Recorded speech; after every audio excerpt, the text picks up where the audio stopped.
ఇక వాక్య భాగంలోనికి వెళ్ళిపోదాం. పోయిన ఆదివారం వచ్చి ఈస్టర్ పండుగ వచ్చేసింది, పునరుద్ధాన పండుగ. చాలా అద్భుతంగా దాని గురించి సందేశం దైవ సేవకురాలు మీకు అందించి ఉన్నారు. ఇక్కడ ఈ పునరుద్ధాన శక్తి కదా, పునరుద్ధాన శక్తి లేనటువంటి మానవాళికి యేసు ప్రభువుల వారి యొక్క మరి శిలువ శ్రమ, రక్తం చిందించటం, మరణము, పునరుద్ధానం వల్ల అనేకులకు ఈ పునరుద్ధానపు శక్తి లేక పునరుద్ధానపు శక్తిని పొందుకునే అవకాశం కల్పించబడింది. ఇది అందరికీ అవకాశాన్ని దేవుడిచ్చాడు. ఆ అవకాశాన్ని ఒకటి సద్వినియోగపరుచుకోవాలి. అవకాశాన్ని, ఆ తలంతును, ఆ శక్తిని పొందుకుంటానికి వ్యక్తులు భక్తులై అర్హత, యోగ్యతను సంపాదించుకో. అంతేగా యేసయ్య చెప్పాడు, నమ్మి బాప్తీసం పొందినవాడు రక్షించబడును, నమ్మని వానికి శిక్ష అది. అంటే అర్థం ఏంటి? మారు మనసు పొంది పాపక్షమాపణ పొందుకొని బాప్తీసం పొంది రక్షించబడితే నిత్య జీవము, పునరుద్ధానపు బలము. నమ్మకపోతే, బాప్తీసం పొందకపోతే నమ్మని వానికి శిక్ష అంటే అక్కడే క్లారిటీ ఇచ్చాడు. అది అందరికి అర్థం కాదు. అమ్మమ్మో రాకపోతే, బాప్తీసం పొందకపోతే శాపనార్థాలు పెడతాం అని కాదు రూల్. ఇది రీజన్ చెప్తున్నాడు. నాయన ఇది వచ్చిందా నీకు, మలేరియా, టైఫాయిడా, ఇదిగో ఇట్లా ఈ కోర్సు వాడాలి, ఇది తినాలి, ఇది తినకూడదు, లేకపోతే జాగ్రత్తగా ప్రాణమే పోద్దంటారు. ప్రాణమే పోద్దంటారు కానీ నువ్వు చస్తావని డాక్టర్ చెప్పడు కదా, శాపనార్థాలు పెట్టడం. ఇది థియరీ అన్నమాట. ఇక దాన్ని చక్కగా కోర్సు వాడుతూ ఆ సమయంలో పత్తి ఉంటూ తినకుంటుంటే ఆ రోగం తగ్గిద్ది. కామన్లు వచ్చి నేను తాగుతానంటే అట్ట తాగి ఎంతమంది ప్రాణాలు పోగొట్టుకున్నారు. అలాంటిది ఆత్మీయత, రక్షణ అనేది కదా. ఆ ఛాయిస్ సంపాదించుకోవాలి. రక్షించబడినటువంటి వారికి ఈ పునరుద్ధాన శక్తిని పొందుకునేటటువంటి అర్హతను, యోగ్యతను దేవుడు అనుగ్రహించాడు. ఇంకా మీకు అర్థం అవ్వడానికి, ఎందరూ ఆయనను అంగీకరించున్నారో వారందరూ దేవుని కుమారులు, కుమార్తెలు అవటానికి దేవుడేమి ఇచ్చాడు? అధికారం ఇచ్చాడు. అలాగ అధికారాన్ని సంపాదించుకోవాలి. ఇది కావాల్సింది పునరుద్ధాన శక్తి వలన. వీటిలో కొన్ని సంగతులు మీకు అర్థమయ్యేటట్లు చెప్తాను. ఒకసారి లూకా సువార్త 24వ అధ్యాయానికి వెళ్ళిపోదాం. ఇక్కడ మనం రక్షించబడ్డా కూడా కొన్ని లేఖనాలు, సత్యాన్ని, ఆత్మీయ విధానాన్ని మనం జాగ్రత్తగా తెలుసుకోలేం. అవి గ్రహింపులోకి రావు. ఈ 24వ అధ్యాయంలో 44 నుండి చదువుకుంటూ వద్దాం. ఆయన మోషే ధర్మశాస్త్రములోను, ప్రవక్తల గ్రంథములోను, కీర్తనలోను, చూడండి, యేసయ్యను గూర్చి వ్రాయబడినవన్నీ నెరవేరవలనని నేను మీ యొద్ద ఉండినప్పుడు. అది నేను మీతో ఏ సంగతులు చెప్పానో అవన్నీ కూడా, నేను శ్రమపరచబడతాను, నేను రక్తం చిందిస్తాను, నేను మరణిస్తాను, 3వ దినాన లేస్తాను అని చెప్పిన మాటలన్నీ ఏమైనా నెరవేర్చబడినవని వారితో చూడండి ఎలాగున్న విషయాలు. ఆయన శరీరధారిగా ఉన్నప్పుడే ఈ బోధలన్నీ, ఈ విషయాలన్నీ వాళ్ళకి చెప్పాడు. శిష్యులు చెప్పినప్పుడు మత్తయి సువార్త 16 చదవదులండి. 16లో అక్కడగా తేటగా వాళ్ళు చెబుతున్నప్పుడు వెంటనే పేతురు గారు ఆ మరణము లేక ఆ శ్రమ నీకు దూరమగునుగాక అని అడ్డుపడ్డాడు. ప్రభువారు గద్దించాడు. ఎందుకు గద్దించాడంటే అది పేతురు స్వతహాగా అన్నది కాదు, దుష్టుడు ఆయన్ని ప్రేరేపించాడు. ఎందుకు ప్రేరేపించాడంటే యేసయ్య శ్రమ అనేది స్టార్ట్ అయిందంటే సైతానుగాడుకు శ్రమ ఆరంభమవుతుందని అర్థం. ఆయన శ్రమ, ఆయన శిలువలో కొరడా దెబ్బలు, ఆయన రక్తము చిందించటం అనేది జరుగుతూ ఉందంటే ఈడు పతనము ఆరంభమైంది. ఇక సైతానుగాడు నాశనం అయిపోతాడు. అందుకే మనం యేసు రక్తమే జయం అనేది. ఎందుకంటే ఇందుకే అందులో జయం ఉంది. ఆ రక్తం సైతాన్ని జయిస్తుంది, పాపాన్ని జయిస్తుంది, మరణాన్ని జయిస్తుంది. కనుక వాడు గొణుకు పుట్టింది. రక్తం ఎప్పుడు చిందిస్తాడు లేనిపోయింది. ఆ రక్తం అలాగ ప్రోక్షించబడితే మీకు ఇంకా క్లారిటీగా అర్థం అవడానికి నిర్గమాకాండం 12వ అధ్యాయంలో గొర్రెపిల్ల, నిర్దోషమైన గొర్రెపిల్ల రక్తాన్ని కదా ఇశ్రాయేలీలు వారి ద్వారం యొక్క పైకమ్మికి కదా నిలువు కమ్మికి వ్రాయబడ్డప్పుడు అది చూసి ఆ మృత్యు దాటి వెళ్ళిపోతుంది. మరణానికే షాక్ కొట్టింది ఆ రక్తం కదా, అంత పవర్ఫుల్ బ్లడ్ అది. కనుకనే సైతానుగాడు పేతురుని ప్రేరేపించి అది నీకు దూరమగును కాకంటే సాతాను నా వెనక్కి పోమన్నాడు ప్రభు. సైతాన్ అనిపిస్తున్నాడు సంగతి తెలుసు. ఇవన్నీ ఇలా బోధించారు ప్రభువారు. అనేక పర్యాయాలు ఆయన శిలువ, శ్రమ, మరణ, పునరుత్థానాన్ని గురించి బోధించాడు. కానీ వారు విననట్టు ఉన్నారు కదా. సంఘాల్లో కూడా అందరు కాదులేండి, కొన్ని ఒక భారమైనవి, ఒక బాధ్యత కలిగినవి కదా, సహకరించేటటువంటివి, త్యాగపూరితమైనవి దైవ సేవకులు, సేవకురాళ్ళు మనకు చెబుతున్నప్పుడు విన్నట్టుగా ఉంటాం. అంత గ్రహించరు, వినరు. అది చేయటానికి కొంతమంది ఇష్టపడరు. ఎందుకంటే ఖర్చుతో కూడిన పని కదా. ఎండలో పని చేయాలి. ఉదాహరణలు సభలే ఉన్నాయి, దానికి ఆర్థిక సహాయం అవసరం. దానికంటే మిన్నైంది పరిచయం చేయటం అవసరం. ఎర్రటెండలో ఎవరు చేస్తారండి? ఎవరు స్టేజీ వాళ్ళు వేస్తారు? ఎవరు గ్రౌండ్ బాగు చేస్తారు? అందరు రాగలరా? డైరెక్షన్లు అయితే ఇవ్వగలరు కానీ సలహాలు అయితే వెళ్ళగలరు. కానీ సహాయం చేయటం చాలా కష్టం. ఉచిత సలహాలు, నోటి మాటలు చెప్తాం, క్రియలు అనేసరికి అది చేతరాదు. అలాగే ప్రభువారు చెబుతున్నప్పుడు అద్భుతాలు, స్వస్థతలు, రొట్టెలైతే తిన్నారు. కానీ ఈ శ్రమను గురించి, మరణాన్ని గురించి చెప్తున్నప్పుడు దాన్ని శిష్యులు కూడా వినలేదు, సరిగా వినలేదు. అయినా కూడా వాళ్ళని ప్రేమించాడు కనుక వాళ్ళని నెట్టేలా యేసయ్య. ఏనాటికైనా శిష్యులు నా మాట వింటారు, గ్రహిస్తారు, నాకంటే గొప్ప కార్యాలు చేస్తారు. సేవకురాలంతే, సేవకులు అంతే. పిల్లలు ఇస్తే ఇచ్చారు, లేకపోతే లేదు. వాళ్ళు విన్నా వినకపోయినా నేను చెప్పాలి, నా డ్యూటీ. తర్వాత అయినా నా బిడ్డలు ఆత్మీయతలు చాలా గొప్పోళ్ళు అయిపోతారని మన ఆత్మీయ తల్లిదండ్రులు ఆశిస్తారు. అప్పుడు చెప్పారు ప్రభువారు, వాళ్ళందరూ గ్రహించలేదు. తర్వాత పునరుద్ధానుడైన తర్వాత కదండి, భలే బాగా రాయబడింది. చెప్పిన మాటలు నెరవేరిన వారితో చెప్పినప్పుడు చదువు అదే ఇక్కడ అయిందన్నమాట. వారు లేఖనములు గ్రహించినట్లుగా ఆయన అది అక్కడ ఒక్క నిమిషం ఉన్నాను. ఏం చేశాడు చూడండి. అప్పుడు చెప్పాడు శరీరధారిగా ఉన్నప్పుడు, పునరుద్ధానుడైన తర్వాత కూడా చెప్పాడు. లేఖనాలు గ్రహించినట్లు వారి మనసు అది ఆయనే తెరిచారు. ఆయన ఏ లేఖనాలైతే చెప్పాడో అవి వాళ్ళందరూ గ్రహించినట్లుగా యేసయ్యే మళ్ళీ వాళ్ళ మనసు తెరిచాడు. గట్టిగా చప్పట్లు కొట్టండి. అది అర్థమవుతుందా? ఆయన శరీరధారిగా ఉన్నప్పుడు చెప్పాడు కదా, మహిమ స్వరూపంతో ఉన్నప్పుడు చెప్పాడు. చెప్పి ఆయనే వారి మనసులు తెరిచాడు. చూడండి ఎంత అద్భుతమైన విషయం. వాళ్ళు ఆల్రెడీ బాప్తిసాలు పొందారు, సువార్త కూడా ప్రకటించారు, స్వస్థతలు కూడా చేశారు శిష్య బృందం. అయినా కూడా ఇప్పుడు ఏం కావాలి? మనసు తెరవబడాలి. అది పునరుద్ధాన శక్తిని గురించి మనం విన్నాం, బాప్తిసాలు పొందాం.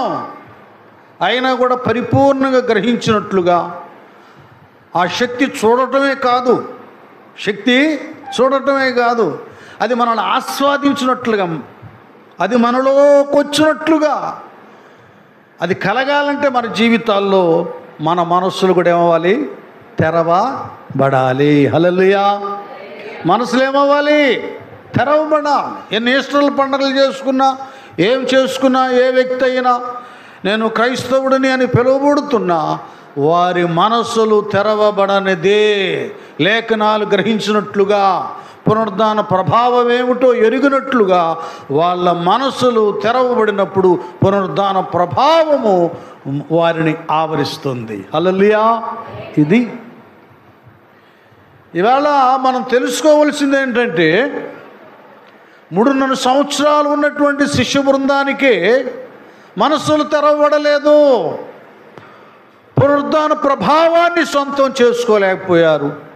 ఎప్పుడైతే యేసయ్య స్వయాన వెళ్ళి వాళ్ళ మనస్సులను తెరిచాడో అప్పుడేం జరిగింది నాయన? క్రీస్తు శ్రమపడి 3వ దినమున మృతులలో నుండి లేచుననియు యెరూషలేము మొదలుకొని సమస్త జనములలో ఆయన పేరట మారు మనసును పాప క్షమాపణయు అది దేవునికి స్తోత్రం. హల్లెలూయా. ఇప్పుడు పూర్తిగా గ్రహించారు. గ్రహించి అయ్యో మన ప్రభువారు చెప్పినట్లుగా యేసయ్య శ్రమపడి 3వ దినమున మృతుల్లో నుండి లేచాడు. అది ఇప్పుడు వాళ్ళ అక్షర సంబంధంగా బోధపరంగా బోధించిన బోధ ప్రకారంగా ఇక్కడ నేర్చుకున్నది కాదు. అర్థం చేసుకుంటున్నానా? వాళ్ళ మనస్సులు తెరవబడి వాళ్ళ హృదయాలలో మనస్సులో అది నిలిచిపోయింది. అంతరంగంలో నిలకడగా ఉంది. అప్పుడేమో బోధగా అక్షరపూర్వకంగా తెలుసుకున్నారు కనుక అక్షర సంబంధంగా ఏది విన్నా, ఏదో బోధ ప్రకారంగా ఏది ఆలోచించినా ఈ చెవిని విని ఈ చెవిని విడిచి పెడతాం. అదే మన హృదయాలు తెరవబడినప్పుడు ఆ తెరవబడిన హృదయంలో దేవుని యొక్క వాక్యం లేక ఆ వాగ్దానం లేక ఆ ప్రవచనం ఆ లేఖనం మనలో నాటబడుతుంది. నాటబడిన తర్వాత జరిగేది ఏమిటంటే వాక్యంలో వ్రాయబడినట్టుగా హృదయంలో నిండిందే నోరు పలుకుతుంది అన్నట్లుగా ఏ వాగ్దానం, ఏ సత్యం, ఏ నిజము, ఏ పునరుద్ధాన శక్తి మన గుండెల్లో మన హృదయంలో ఉందో దాన్ని మనం ఇతరులకు ప్రకటన చేస్తాం. హల్లెలూయా. మా ప్రభువారు విమోచకుడు సజీవుడండి, సజీవుడండి.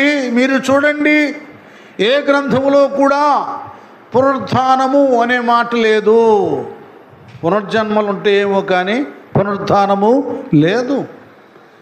ఏ గ్రంథములో కూడా సమాధి తెరవబడిందని లేదు. ఖాళీ సమాధి లేదు. లేదు. ఎవరి చరిత్రలో అది లేదు. కానీ మా ప్రభువుల వారి యొక్క ఆయన చరిత్రలో శిలువ శ్రమ, రక్తము చిందించడం, మరణించటం, పునరుద్ధానం అనబడేది ఉంది. దేవుని స్తోత్రం. హల్లెలూయా. ఇది మన హృదయంలో ఉన్నప్పుడు ఇదే ఏం జరిగిందంటే వాళ్ళు మనస్సులు తెరవబడి ఇది గ్రహించిన తర్వాత వీరేం చేశారు? యెరూషలేము మొదలుకొని సమస్త జనములలో ఆయన పేరట మారు మనస్సును పాప క్షమాపణయు ప్రకటింపబడునని వ్రాయబడి ఉన్నది. ఈ సంగతులకు మీరే సాక్షులు. గట్టిగా చప్పట్లు పడతారు. అది ఇక మొత్తం సాక్షులుగా ఉండాలని ప్రభువారు చెప్పాడు. వీళ్ళు కూడా ఇక నోరు తెరవడం మొదలుపెట్టారు. ఇది పునరుద్ధాన శక్తి అంటే నోరు మూసుకునేది కాదు, మనస్సులు హృదయాలు ముయ్యబడేది కాదు. అవి తెరవబడి సత్యాన్ని గ్రహించి హృదయంలో చేర్చుకొని దానిని ఇతరులకు వెల్లడించేదే, ప్రకటన చేసేదే. మేము పునరుద్ధానుడైన క్రీస్తును ప్రకటిస్తున్నాం, మేము సిలువ వేయబడిన క్రీస్తును ప్రకటిస్తున్నాం అని ఇక ఈ విధంగా మనం ముందుకు వెళ్ళిపోతాం. ఇక ఆగేదే లేదు. మనకు దొరికిన సమయంలో దేవునికి సాక్షులుగా నిలబెడతాం. అక్కడ క్లియర్గా అంటున్నాడు ఆయన, క్లియర్గా చెబుతున్నాడు. చూడండి, ఈ సంగతులకు మీరే సాక్షులు. ఈ సంగతికి మనం సాక్షులంగా ఉంటాం. అది ఈ పునరుద్ధాన విధానమును, ఈ క్రియలను ఈ రీతిగా మనం కార్యాలను నెరవేర్చాలి. దానికి సరైనటువంటి లాభము, మేలు, ఆధిక్యత ఉంటుంది. ఈ పునరుద్ధానపు ప్రభావం మనం ఎప్పుడూ కూడా ఆవరిస్తుంటుంది. ఈ రీతికి ఇది చెప్తూ ఇంకో చిన్న లింక్ పెడుతున్నాడు. నాకెళ్ళి చూడండి అందరూ. ఊరక మనం ఎరిగి హృదయంలో చేర్చుకొని చెప్తూ ఉంటాం. ఒక పర్యాయంలో ఈ హృదయంలో ఉండేటువంటిది కూడా మన అవిధేయతను బట్టి, నిర్లక్ష్యాన్ని బట్టి కదా. దావీదు లాంటివాడు అన్నాడు, అయ్యా నీ పరిశుద్ధాత్మను నాలో నుండి తీసివేయొద్దని. కొన్ని అవిధేయత వలన ఆ తీవ్రతను లేక ఆ యొక్క వాగ్దాన విధానాన్ని మనం కోల్పోతాం. ఇది కోల్పోకుండా మనలో నిత్యము ఈ పునరుద్ధాన బలాన్ని గురించి, శక్తిని గురించి జ్ఞాపకం చేస్తూ దాన్ని స్థిరపరిచి బలపరచాలంటే నెక్స్ట్ ఏమంటాడో చూడండి. యేసయ్య చదువమ్మా. నా తండ్రి వాగ్దానము చేసినది మీ మీదకి, అదే నా కొద్దిగా అలాగే చెప్తా. ఇప్పుడు గట్టిగా వాళ్ళకి ధైర్యంగా చెబుతున్నా. అంతకుముందు మనకుంది యోహాను సువార్తలో, మీరు ఆదరణకర్తను వేరొక ఆత్మను పంపిస్తాను కదా, నా నామం పెట్టబడిన ఆత్మను మీరు పొందుకోవాలి, తండ్రి చేత వాగ్దానం చేయబడిన ఆత్మ, అది పొందుకున్న తర్వాత సర్వసత్యములోకి మీరు నడిపించబడతారు అని అనేక సంగతులు చెప్పినటువంటి ప్రభువారు మరలా పునరుద్ధానుడైన తర్వాత, ఇదిగో నా తండ్రి వాగ్దానం చేసినది మీ మీదకి, నేను చెప్పాను కదా, ఈ పరిశుద్ధాత్మ నేనేం చేస్తాను, మీ మీదకి పంపుతాను కదా, పంపుచున్నాను. ఇంకంతే, ఇంకా రెడీగా అక్కడ సిద్ధంగా ఉంది, మీరు రిసీవ్ చేసుకుంటే. అదిగో మన బంధువు వచ్చారు కదా, మన ఫ్రెండ్ వచ్చారు, మన గెస్ట్ వచ్చారు, తీసుకురండి, అది అక్కడే ఉన్నారు. ఆయన రిసీవ్ చేసుకుంటామే. ఆ పరిశుద్ధాత్మను పంపాడు, మనం రిసీవ్ చేసుకుంటామే, మనం పొందుకుంటామే. ఏవేళ ప్రవక్త ద్వారా అంత్యదినములలో అందరి మీదకి ఆత్మను కుమ్మరిస్తాను. ఎవరు దర్శనాలు చూస్తారో, ఎవరు ప్రవచిస్తారో కదా, ఎవరు కలలుగంటారో అవన్నీ అలాగ క్లారిటీగా తేటగా తెలియజేశాడు ఏవేలు ప్రవక్త దైవ శక్తి ద్వారా. ఆ ప్రవచనాన్ని యేసుప్రభుల వారు ఇక్కడ అది నెరవేర్పులో ఉంది, నెరవేర్చబడుతుంది కానీ కదా, నెరవేర్పులో ఉంది. అది మీరు రిసీవ్ చేసుకుంటామే కదా. ఆ వాగ్దానం చేసినట్టు మీ మీదకి పంపుచున్నాను. నెక్స్ట్, మీరు పైనుండి, అది ఇప్పుడు మీరేం చేస్తారు, అది మీరు రిసీవ్ చేసుకోవాలి. అలాగూ యేసుప్రభు వారు బాప్తిసం పొంది ఆ యోర్దాన్ నది ఒడ్డుకు రాగానే పరిశుద్ధాత్మ పావురాకారం ఎలాగ దిగుందో, ఇప్పుడు ఇలాగూ అభిషేకం మీ మీదకి రావడానికి సిద్ధంగా ఉంది. అది మీరందరూ అర్థం చేసుకోవాలి. కేవలము అపోస్తలుల 2వ అధ్యాయంలో పెంతెకొస్తు పండుగ రోజున దిగివచ్చిన పరిశుద్ధాత్మ ఆ రోజు మేడగదిలో 120 మంది మీదే ఉండి ఆత్మ మరల పరలోకానికి వెళ్ళి పోలేదు. యేసయ్య 2వ రాకడ కదా, మరలా ఆదరణకర్త వచ్చే వరకు వేరొక ఆదరణకర్త కదా పరిశుద్ధాత్ముడు, వచ్చే వరకు ఈ ఆదరణకర్త, ఈ పరిశుద్ధాత్మ ప్రభావం ఇలాగే సంఘం మీద నిలిచి ఉంటుంది. హల్లెలూయా, గట్టిగా హల్లెలూయా. ఇది నాన్న జరుగుతున్న సంగతి. ఇంకా సంఘములో అనేకులు మీరు ఆత్మను పొందుకోలేదంటే, మీరు ప్రవచించడం లేదంటే, మీరు భాషలు మాట్లాడటం లేదంటే, మీకు దర్శన వరాలు కలగడం లేదంటే, మీరు రిసీవ్ చేసుకోవడం, మీరు పొందుకోవడంలా, మీరు ఆహ్వానించడంలా, శక్తిని మీరు సంపాదించుకోవడం. ఆయనైతే అలాగే నిలిచి ఉన్నాడు మన మీద. నిలిచి ఉన్నాడు. చక్కగా చెబుతున్నాడు, మీరు పై నుండి శక్తి పొందు వరకు పట్టణంలోనే నిలిచి, అది మీరు ఎక్కడే ఉండండి. మీరు ఎట్టబడితే అట్లాగే వెళ్ళకూడదు. ఆత్మను పొందుకొని ఒక నిర్ధారణ కదా, దేవుని దగ్గర ఒక నిశ్చయత, ఒక నిబంధన చేసుకున్న తర్వాత, అది ఎందుకంటే ఆత్మ పొందుకున్న వాళ్ళకి అది అర్థమవుతుంది.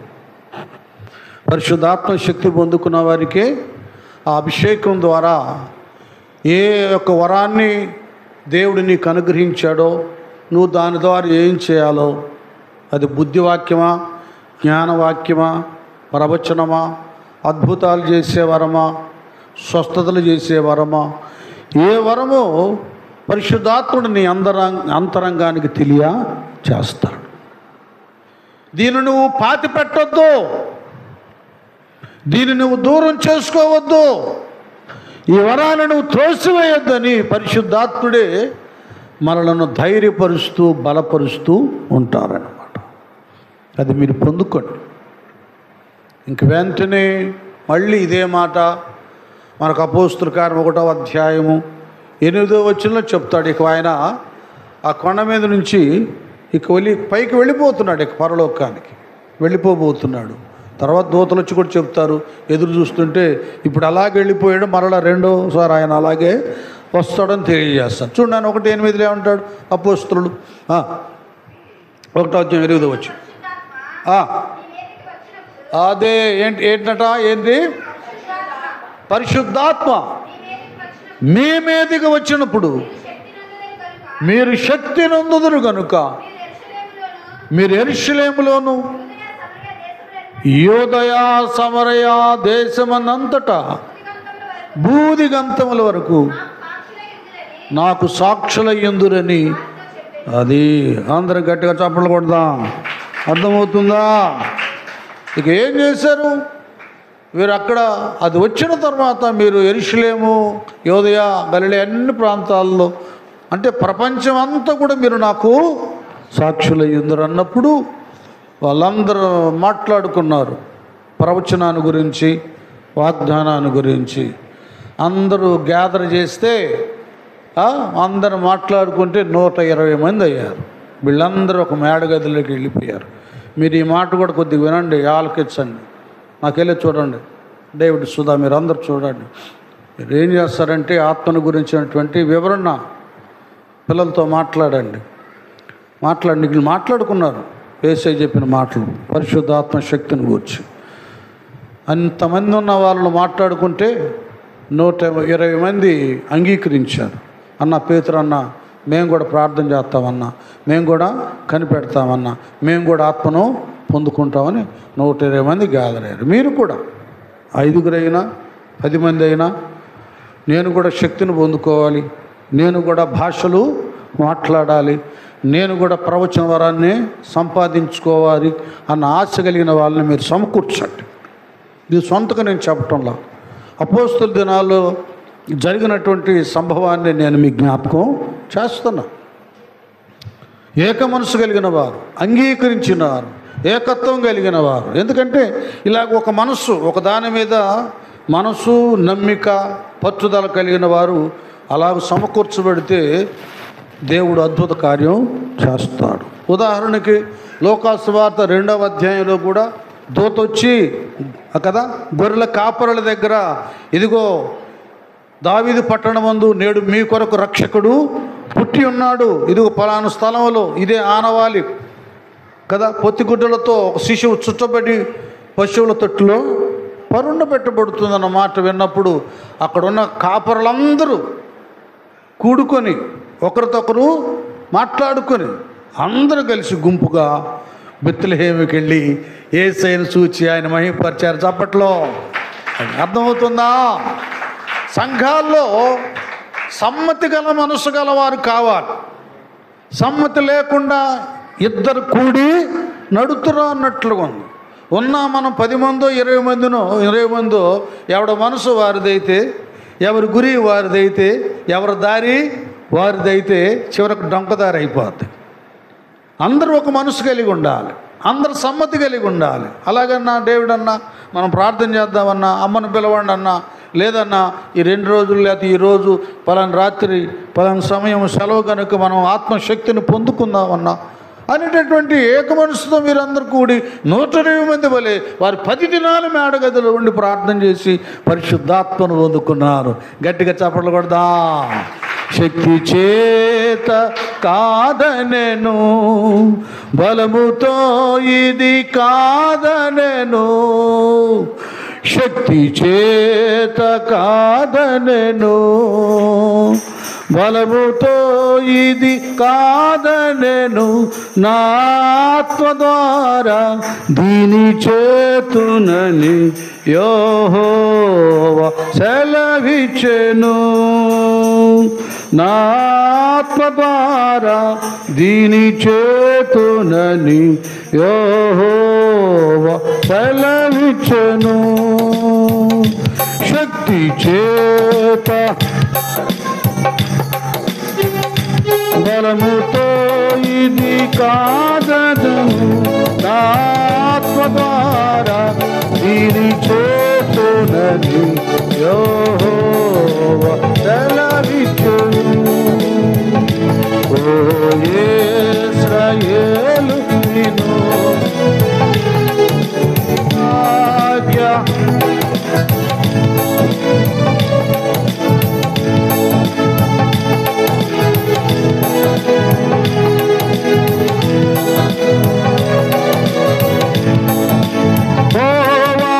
దక్షిణ పోలిన వారెవరు,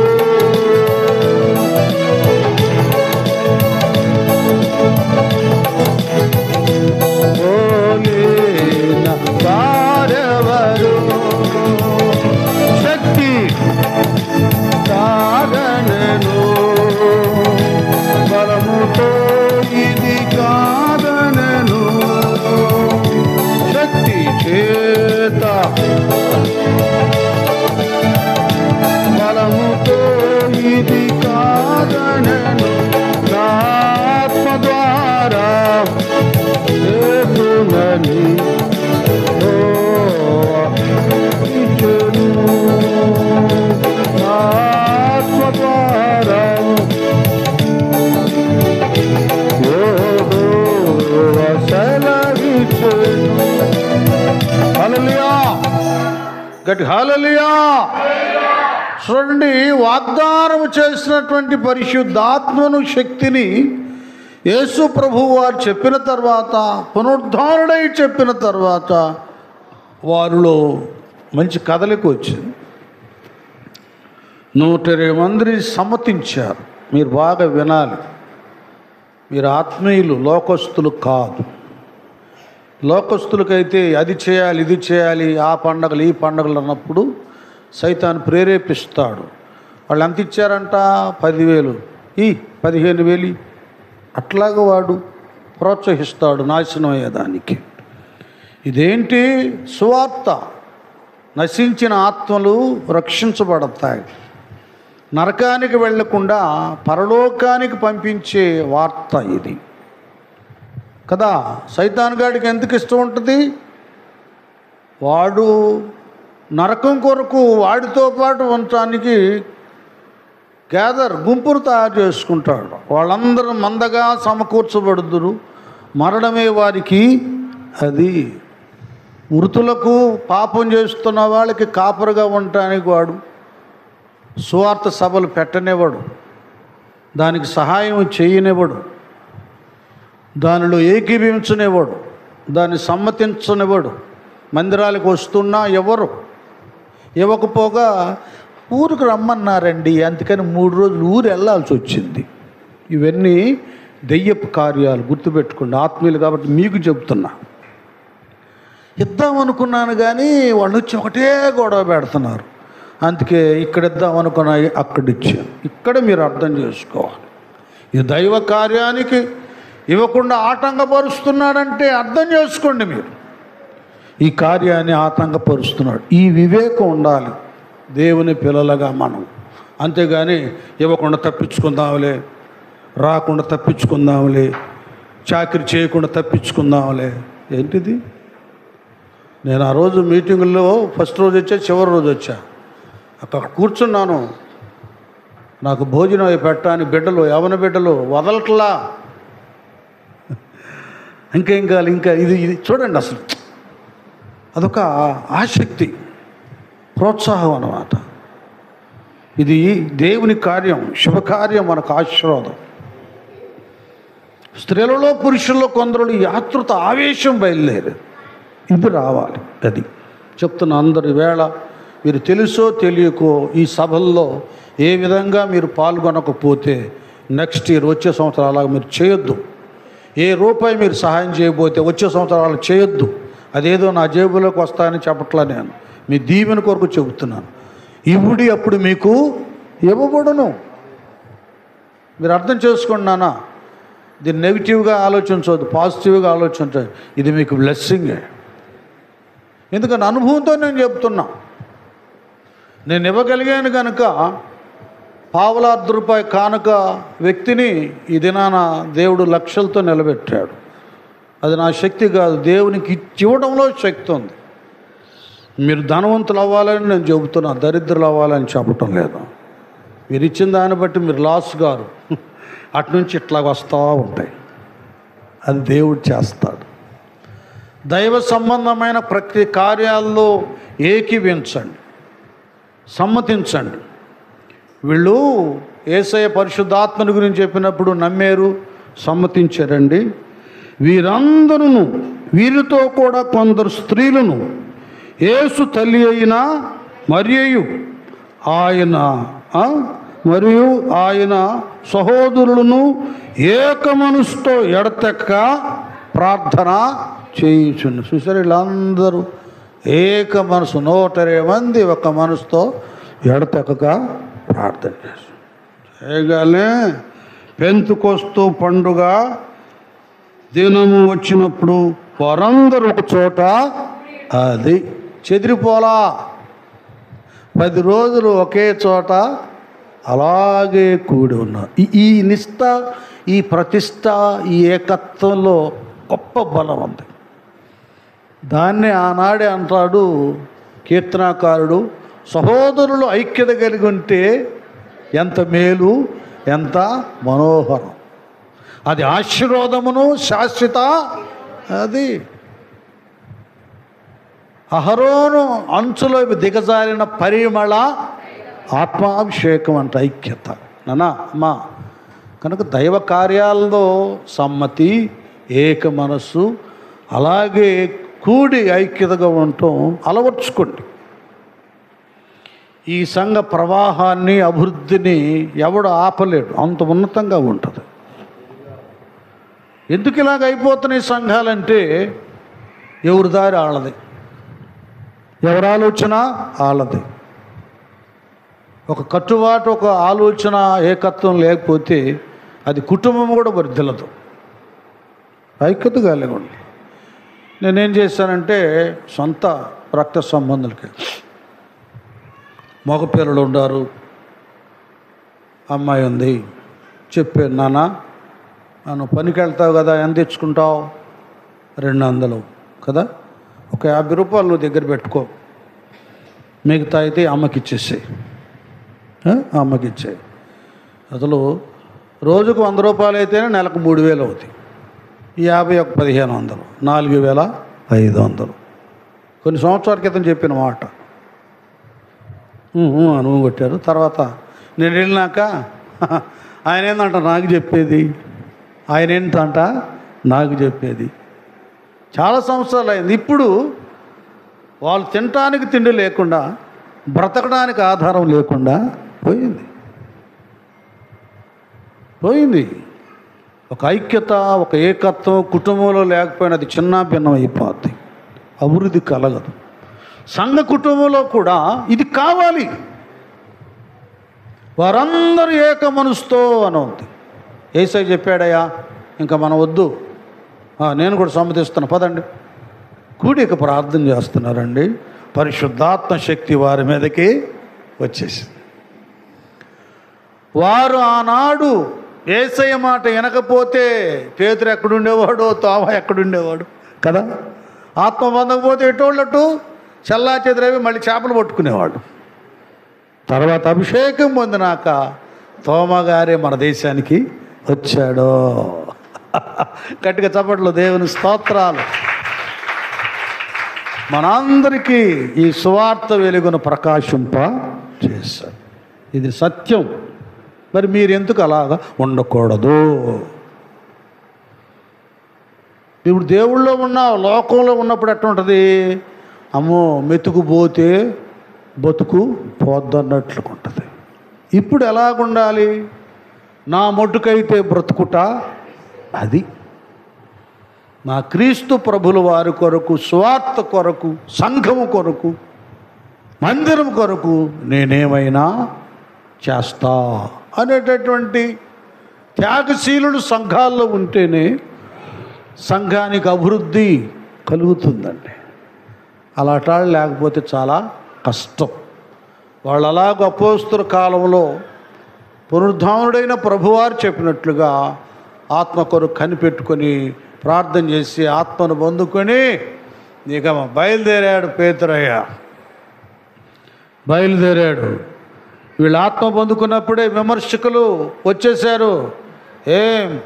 ఏనాయనా తెల్లారి పొద్దు పడవలేదు, అప్పుడైంది, ఏంది తాగేశారు, తోలుతున్నారంటారు. బాబు పొద్దుపడిచి జామైనా కాలేదురా నాయన తెల్లారి. జరిగింది ఏంటంటే ఏవేల ప్రవక్త ద్వారా దేవుడు మాట్లాడినట్టుగా ఆ పరిశుద్ధాత్మ శక్తిని మేము పొందుకున్నాం. ప్రభుల వారు కూడా మాతో చెప్పాడు. ఆయన పునరుద్ధానుడైన తర్వాత మాట్లాడిన తర్వాత ఇవి జరిగినాయి అయ్యా, ఇందుకు మేము సాక్షులము. అర్థమవుతుందా? 3 సార్లు అబద్ధాలు ఆడిన వాళ్ళు నువ్వు యేసయ్యతో ఉన్నావని వీళ్ళు ఎవరు అడగకుండానే ఆయన పునరుద్ధానుడై లేచాడు. ఇందుకు మేము సాక్షులు. ఏం చేసుకుంటారు చేసుకోపండి అన్నాడు. ఇంకంతే. రెడీ అయ్యాడు ప్రభు కొరకు ప్రాణమైన ఇవ్వటానికి పేతురు గారు. నానా ఆత్మను పొందుకుంటే రావడమే నీకు ధైర్యం వస్తుంది. ఇంకంతే. దేనికి భయపడు, వెళ్ళిపోతావు. ఇక మళ్ళీ ఏం చేశాడు? తర్వాత ప్రసంగం చేయటం మొదలుపెట్టాడు పేతురయ్య. ఆ రోజున ప్రసంగం అయినటువంటి వాళ్ళల్లో 3000 మందిలో కథలకు వచ్చింది. అయ్యలారా మేమేమి చేస్తామని వారి పేతురును కడమ అపోస్తులను అడగగా ఇక పేతురు చెప్పాడు, అయ్యా యేసయ్య మాతో చెప్పాడు, మేము అది చేశాము, మేము కూడా మారు మనసు పొందాము, పాప క్షమాపణ నిమిత్తం బాప్తిసం పొందాము.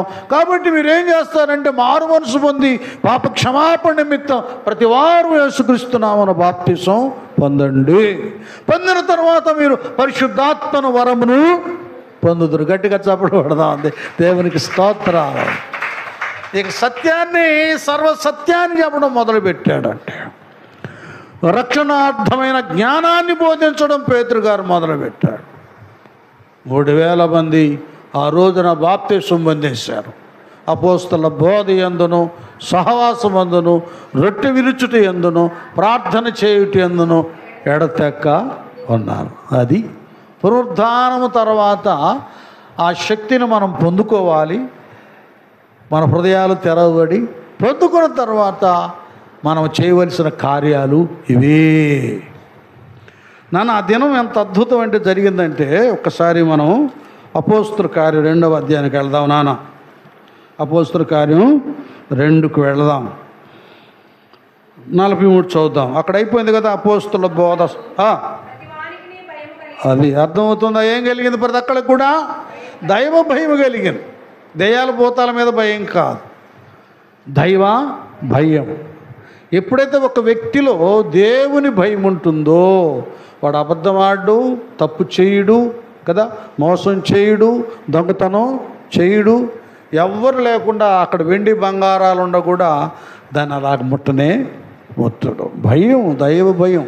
ఎవరు చూసినా చూడకపోయినా దేవుడు చూస్తున్నాడు, ఆయన తీర్పు తీరుస్తాడని ఆత్మను పొందుకుంటే, పునరుద్ధాన శక్తి మనలో ఉంటే దేవునికి మనము భయపడతాం. మరియు అనేక మహత్కార్యములను అది అర్థం చేసుకున్నానా? సంఘంలో సేవకుడు సేవకురాల ద్వారా ఇదిగో మహత్కార్యాలు సూచక్రియలు జరుగుతాయి. దాని ఒక్క నిమిషం తర్వాత జరుగుతాయి. ఇవి జరగాలంటే విశ్వాసులుగా దైవ భయం మీలో ఉండాలి. ఏదైనా సరే ఇక్కడ తర్వాత ఇప్పుడు చదువున్నాను అది విశ్వసించిన వారందరూ ఏకముగా కూడి అది ఇక విశ్వసించిన వారు ఉన్నారు అన్ని విషయాల్లో. ఇప్పుడు ఈ తీవ్రత ఎంతవరకు వెళ్ళిపోయిందంటే చాలా డీప్గా వెళ్ళిపోయింది. తమకు కలిగినదంతయు సమిష్టిగా అదంతా కూడా అక్క అన్న ఇదిగో నా దగ్గర ఇన్ని వేలు, ఇన్ని దీనారాలు కదా, ఇక ఇన్ని నాణ్యాలు, ఇంత వెండి బంగారం అన్నీ అక్కడ వేసుకున్నారు. ఇవన్నీ ఏం చేశారు? కలిగినదంతయు సమిష్టిగా అది అలా బ్యాంకులో అలాగే వేసినట్లు వేసేసారు. బ్యాంకులో ఎవరి అకౌంట్ వాళ్ళదే, ఎవరి బ్యాలెన్స్ వాళ్ళదే. కానీ ఇప్పుడు అందరి అకౌంట్ వీళ్ళ అంత ఉందన్నమాట, అందరిది. ఇది అసలు అన్నీ మారిపోయింది. ఇప్పుడు అంత తీవ్రత ఎక్కడుంది మీరు చెప్పండి? పెద్ద పెద్ద వాళ్ళు కూడా కోట్లు వస్తున్నా వాళ్ళు, వాళ్ళ కుటుంబాలు, వాళ్ళ వారసులు, వాళ్ళ అనంతరం ఎవరో వాళ్ళకు వర్తించేటట్టు చేస్తున్నారు. కానీ పేద సాధులు ఎవరున్నారో వాళ్ళని పరీక్షలు చేసి గ్రహించి వారికి పంచి వాళ్ళకి ఇచ్చి వాళ్ళ అవసరాలు తీర్చి వాళ్ళ పిల్లలు పెళ్ళిళ్ళు చేసి ఏమండి వాళ్ళకి ఇల్లు కట్టించి కదా వాళ్ళకు వైద్యం చేయించే పరిస్థితుల్లో ఎక్కడున్నాయి? సర్వాత్రిక సంఘాల్లో ఎక్కడో 100 కోటికి 1.5 కనపడతా ఉంటారు. ఇటు సమయంలో నాకు మొన్న హతసాక్షి అయిన పగడాల ప్రవీణ్ గారు జ్ఞాపకానికి వస్తున్నాడు. ఆయన ఏదో కొద్దిగా ఆ గ్రంథాలు ఈ గ్రంథాలు చదివి మాట్లాడుతున్నాడేమో అనుకున్నాను. కానీ ఆయన ఆ సాఫ్ట్వేర్ CEO కదా, మరి ఇతర దేశాల్లో కూడా ఉన్నాయి ఎన్నో కంపెనీలు. ఎంతోమందికి ఆయన పోషణ కల్పించాడు. ఎంతోమంది పిల్లల్ని కుమార్తెలుగా కదా, అనాథలుగా కాదు కుమార్తెలుగా స్వీకరించాడు. 2 కుమార్తెలే మరి కొందరిని తన సొంత కుమార్తెలుగా స్వీకరించాడు. వాళ్ళని చదివిస్తున్నాడు. ఎన్నో దీవెనకరమైన ప్రయోజనకరమైనవి మేలుకరమైనవి కార్యాలు చేశాడు ఆయన. నీతిమంతులు ఎక్కువ కాలం ఉండరులేండి భూమి మీద, ఆయన పిలిచేసుకుంటాడు. అంత శ్రేష్ఠుడు, అంత దయగలవాడు, ప్రేమ కలిగినటువంటి వాడు పగడాల ప్రవీణ్ గారు.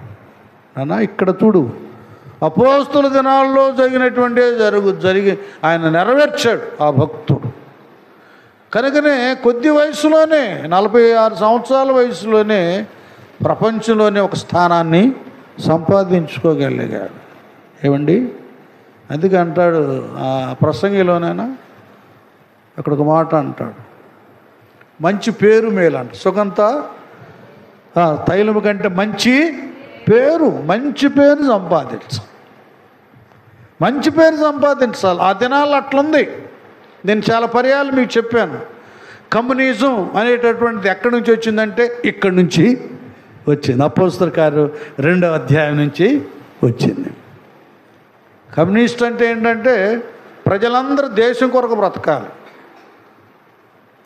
ఎవడివాడు సొంతగా ఆస్తులు ఐశ్వర్యాలు ఘనతలు ఉండటం వీలు లేదు. అందరూ సమానంగా ఉండాలి. వాడు కలెక్టర్ అని, వీడు ఇంజనీర్ అని, లేకపోతే వీడు లేబర్ వర్క్ అని కాదు. అలాంటి స్థానాన్ని స్థితిని కమ్యూనిజం తీసుకొచ్చు. అది ఎక్కడి నుంచి వచ్చిందంటే కార్ల్ మార్క్స్, ఫ్రెడరిక్ ఏంజెల్స్ ఇది చదివే వాళ్ళిద్దరు కూడా యూదులు అన్నమాట. కార్ల్ మార్క్స్, ఫ్రెడరిక్ ఏంజెల్స్ అనేవాళ్ళు యూదులు. ఇది ఆధారంగా చేసుకొని కమ్యూనిజాన్ని వాళ్ళు స్థాపించారు కదా. ఆ తర్వాత ఇంకా రకరకాల స్టాలిన్, బోలిన్ వీళ్ళందరూ కూడా దాన్ని డెవలప్ చేశారు. కానీ అది ఎందుకు మహిమకరంగా ఉండలేకపోయిందంటే వాళ్ళు దేవునికి ప్రాధాన్యత ఇవ్వరు. అది దేవుడు లేనిది ఏదైనా కూడా అది 0 అయిపోతుంది. అది 1 అవ్వదు, 0 అయింది. అందుకే అలాగ అయిపోయింది. కనుక వీళ్ళు ఏం చేస్తారన్నా ఇది ఇక్కడికి వెళ్ళిపోదాం, సమిష్టిగా ఉంచుకొనుడి. విశ్వసించిన వారందరండి వాళ్ళు. ఇది కాక వారు అందరికీ అర్థమవుతుందా? నెక్స్ట్, వారేక మనస్కులై ప్రతిదినము దేవాలయములో తప్పక కూడుకొనుచు ఇంటింట రొట్టె విరుచుచు దేవుని స్తుతించుచు ప్రజలందరి వలన దయ. చాలు నాన్న, ఇక్కడ ఇది మనం అంత పైన అంత త్యాగం చేయలేములేండి. కనీసం కింద ఉండినటువంటి విషయాలు, ఏ విషయాలు? వారేక మనస్కులై ప్రతిదినము. అది అర్థమవుతుందా? నా వైపు చూడండి తలల్లారా. ఇక్కడట వారే ఒకటి ఏక మనస్కులై, అది కూడా మీకు అర్థమయ్యేది చెప్తాను. అక్క మరి సాయంత్రం ఏమైనా పని ఉందా? 6 నుండి ఖాళీ ఏమి పని లేదు. అయితే మనం వెళ్ళి 1 గంట మందిరంలో ప్రార్థన చేసుకుందాం. అదే మర్చిపోయాను, ఇంకొక పని ఉందని చెప్పేస్తాం. ఇంకెక్కడుంది ఏక మనసు? పిలిచినాకేమో మందిరంలో కొద్దిగా మోకరించి ప్రార్థన చేద్దాం, చాలా అవసరాలు ఉన్నాయి, కుటుంబాలు దీవించబడాలి, వాళ్ళు ఆ సమస్యలో వీళ్ళు ఈ సమస్యలో ఉన్నారు, దేవుని దగ్గర విజ్ఞాపన చేద్దామని ఈ సహోదరి అంటది. ఆ సహోదరి సమయం ఉన్నా కూడా ఏకీభవించదు. ఏది ఎలాగైందంటే సంఘాలు చాలా ఎలాగయ్యారంటే కనీసం నీవు కూడికలు కూడా ఏక మనసుతో ఆలయంలో సమావేశం అవటం లేదు. ఆదివారం 8 గంటల కంటే 8:30కు వచ్చేవాళ్ళు, 9 గంటలకు వచ్చేవాళ్ళు, 10 గంటలకు వచ్చేవాళ్ళు, ఆమెనన్న తర్వాత వచ్చేవాళ్ళు. చూడండి ఎంత భయంకరమో. బుధవారం స్త్రీల కూడికంటే ఇష్టం వింటే వస్తారు, లేకపోతే లేదు. శనివారం ఉపవాస ప్రార్థన అంటే దేవునికి దగ్గరగా ఉండటానికి ఇష్టపడని వారు అందరూ ఉన్నారు. చూసారా? పునరుద్ధాన శక్తిని పొందుకున్న వారు నిజశక్తి వారిలో ఉంది కనుకనే వారు ఏం చేస్తున్నారు? వారు ఏక మనస్కులై ప్రతిదినము దేవాలయములో తప్పక మిస్ అవ్వడం లేదు. కనీసం మనం ఆదివారం కూడా తప్పక సమావేశం కావడం లేదు. ఇంటింట రొట్టె విరుచుచు దేవుని స్తుతించుచు ప్రజలందరి వలన. అది అందరూ చుట్టుప్రక్కల ఉన్న వాళ్ళు కూడా, అరే నేను ఇలా అటువంటి నేను ఎక్కడా చూడలా. ఏంటి ఆ ప్రార్థన ఏంటి, ఆ భక్తి ఏంటి, ఆ ఐక్యత ఏంటి, ఆ ప్రేమ ఏమిటి, ఆ సాకార తత్వం ఏంటని ప్రజలందరూ కూడా విభ్రాంతి చెందుతున్నారు. వీళ్ళండి దేవుని బిడ్డలు, భక్తులంటే అని దయ చూపిస్తున్నారు. అది ఆ దినాల్లో అపోస్తల కాలంలో పునరుద్ధాన శక్తిని పొందుకున్నవారు ఈ గొప్ప కార్యాలు చెయ్యగలిగారు. నిజముగా పునరుద్ధాన బలము మనలో ఉందని రుజువు అవ్వడానికి మనము కూడా ఆది అపోస్తలులు చేసినట్లుగా ఈ ఆత్మకార్యాలను చేయాలి. తప్పక దేవాలయంలో కూడుకొనుచు ఇంటింట రొట్టె విరుచుచు ప్రజలందరూ వలన దయ పొందిన వారై ఆనందముతోనూ నిష్కపటమైన హృదయముతోనూ ఆహారం పుచ్చుకొనుచుండిరి. గట్టిగా చప్పట్లు కొడదాం కదా.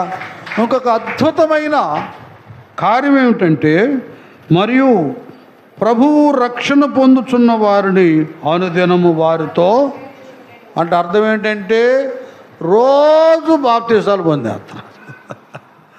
ఏం చేస్తున్నారు? రోజు బాప్తీసాలు పొందుతున్నారు. పొందిన తర్వాత అక్క రండి దేవుని ప్రార్థన చేసుకోవాలి. అక్క తర్వాత ఒంటరిగా ఉండకూడదు, ఎక్కువ ప్రార్థనలో ఉండాలి, సహవాసంలో గలపాలని అందరిని కూడా రక్షణ పొందుకున్న వారిని వాళ్ళు మర్చిపోలేదు. ఇది ప్రక్కన ఉన్న వాళ్ళు రక్షణ పొందుకున్న వారు కూడా లోబడుతున్నారు. వారికంటే ముందు రక్షణ పొందుకున్న వాళ్ళని ప్రోత్సహిస్తున్నారు, వాళ్ళ యోగక్షేమాలు తెలుసుకుంటున్నారు. అప్పుడు రక్షించబడ్డ వాళ్ళు పెద్దాళ్ళకి విధేయులై వాళ్ళు ఏకీపిస్తున్నారు, ఫాలో అవుతామన్నారు. ఇది సంఘములో ఈ విధమైనటువంటి ఐక్యత, యోగక్షేమాలు తెలుసుకునే పరిస్థితి ఉంటే పునరుద్ధాన బలము మనల్ని ఆవరించింది అని అర్థమవుతుంది. ఇలాంటి పరిస్థితులు సంఘాల్లో కొదువైపోయినాయండి. పునరుద్ధానుడైన ప్రభువు వాళ్ళెవ్వరు కూడా ఎక్కడున్నాడని సమాధి దగ్గరికి స్త్రీలైతే కొంతమంది కొద్దిమంది పరిగెత్తుకుంటూ వెళ్ళారు, కానీ అందరూ అంత వెతుకులాడల. తర్వాత ఏం చేశారంటే వారు కనబడిన తర్వాత ఈయనే స్వయంగా వీళ్ళు మళ్ళీ చేపలు పట్టడానికి, అది యోహాను సువార్తలు మీరు చదువుకోండి, చేపలు పట్టడానికి పేతురు, యాకోబు, యోహానులు వెళ్ళినప్పుడు ఏమండి అక్కడికి వెళ్ళి అక్కడ కూడా ఫెయిల్ అయిపోయారు కదా. అక్కడ కూడా 153 చేపలు పట్టినట్లుగా అక్కడ మనకు కనబడుతున్నాయి. అప్పుడైతేనేమో లూకాసు వార్త 5వ అధ్యాయంలో వలలు పిగిలిపోవచ్చుండని, కానీ ఇక్కడైతే వలలు పిగిలిపోలేదు. వారితో మాట్లాడాడు, చిచి ఇక మీ బ్రతుకులు ఇంతే, పట్టుకోపోండి, చేపలని గెంటి వేయలేదు. వాళ్ళతో కలిసిమెలిసి ఉండి వాళ్ళని ధైర్యపరిచి పేతురైతే అన్నాడు, పేతురు, సీమోను పేతురు, నువ్వు నన్ను ప్రేమిస్తున్నావా? నేను ప్రేమిస్తున్నాను ప్రభువా, అయితే నువ్వు నా గొర్రెలను మేపు అన్నాడు. మళ్ళీ అడిగాడు, ప్రేమిస్తున్నాను ప్రభువా, అయితే నువ్వు నా గొర్రెలను కాయి. ముమ్మారు చూడండి, ఇది పునరుద్ధానుడైన ప్రభు వాళ్ళ వెంటే పడ్డాడు, తన ప్రేమను చూయించాడు. ఎవరికే అధికారము, పెత్తనం, హోదా ఇవ్వాలో వాళ్ళకి ఇచ్చేశాడు. నీకు ఇస్తున్నా పో, ఆ పాతాళపు ఆ పరలోకపు తాళపు చెవులు నీకు ఇస్తున్నా, నువ్వెవరిని క్షమిస్తావో వాడు క్షమించబడతాడు. గట్టిగా చప్పట్లు కొడదా దేవుని స్తోత్రాలు. ఎంత ఆధిక్యత అండి అది. ఇలాంటి పవర్ వాళ్ళకు అనుగ్రహించారు. అలాగంటూ మత్తయి సువార్త 28వ అధ్యాయము 19వ వచనం ఇదొక్కటి చదివేసి మనం ప్రార్థన చేసుకుందాం. కాబట్టి చూడండి ఎంత అధికారం ఇస్తున్నాడు. మీరు వెళ్ళి సమస్త జనులను శిష్యులనుగా చేయుడి, తండ్రి యొక్కయు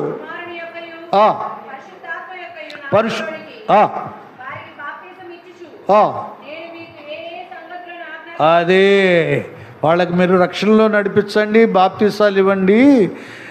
మీరేం చేస్తారంటే నేను మీకు ఏ సంగతులను ఆజ్ఞాపించుతున్నో వాటినన్నిటినీ గైకొనవలెనని అది అధికారం వీళ్ళకి ఇచ్చేసాడు. ఆయనకి పరలోకంలో భూలోకంలో అధికారం ఇవ్వబడి ఉంది. అలాంటి ఉన్నతమైన అధికారాన్ని శిష్యులకి ఇచ్చేశాడు. వెళ్ళండి, శిష్యులను చేసేయండి, వాళ్ళకి బాప్తీసాలు ఇవ్వండి, నేను ఏ సంగతులు మీకు ఆజ్ఞాపించానో వాటన్నిటినీ గైకొన వలన వాళ్ళకి చెప్పండి అంటూ కింద ఏమంటున్నానా, ఇదిగో యుగ సమాప్తి వరకు సదాకాలము మీతో కూడా ఉన్నానని. అది ఎంత ధైర్యపరిచాడని అంటే మీతో కూడా ఉంటానని కాదు, ఏమన్నానా, అది ఉన్నాను, నేను వస్తాను, చేస్తాను, ఉంటాను కాదు, అసలు మీతోనే ఉన్నాను. గట్టిగా చవళ్ళు కొడదామా. ఇది పునరుత్థానపు శక్తి మనల్ని ఆవరిస్తేనే, అది పొందుకుంటానికి మన హృదయాలు తెరవబడితేనే, అది పొందుకుంటానికి స్థిరపరచబడటానికి పరిశుద్ధాత్మ శక్తిని మనము పొందుకుంటేనే ఇవన్నీ కూడా ఈ పునరుద్ధానపు కార్యాలను, ఆ ప్రభావపు క్రియలను మనం చేయగలము. మన వ్యక్తిత్వంలో ఒక పేతురు, యాకోబు, యోహోను, పౌలు వలె సాధనాలుగా నిలబడతాం. కుటుంబాలను దీవెనకరంగా మలుచుకుంటాం. సంఘాన్ని సంఘాలుగా మలుచుకుంటాం, అభివృద్ధి కలిగించుకుంటాం. మనం ప్రభు రాకడ కొరకు సిద్ధపడతాం. అనేక మందిని పునరుద్ధాన శక్తి గలవారుగా రాకడ కొరకు తయారు చేస్తాం. అట్టి భాగ్యాన్ని దేవుడు మనందరికీ దయచేయునుగాక. తల్ల వంచండి, ప్రార్థన.